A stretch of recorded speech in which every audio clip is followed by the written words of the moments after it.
যখন কোনো মানুষের মৃত্যুর সময় উপস্থিত হয় তখন তার কাছে 4 জন ফেরেশতা এসে উপস্থিত হয়। প্রথম ফেরেশতা তখন আসে যখন তার আত্মা নিঃশ্বাস পর্যন্ত চলে আসে। তাকে প্রশ্ন করা হয়, আজ তোমার শক্তিশালী শরীর কোথায় গেল? যখন আত্মা পুরোপুরি বের হয়ে যায় তখন দ্বিতীয় ফেরেশতা এসে বলে, আজ তোমার দন-দৌলত কোথায় গেল?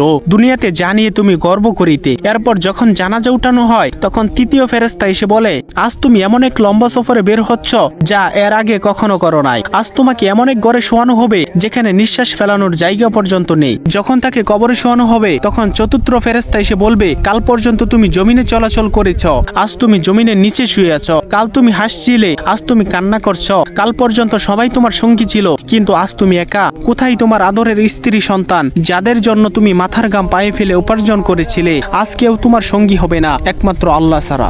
আপনি যদি আল্লাহ তাআলাকে ভালোবেসে থাকেন তাহলে ভিডিওটিতে একটি লাইক এবং চ্যানেলটি সাবস্ক্রাইব করুন এবং আল্লাহ তাআলার নামটি কমেন্টে লিখে যান।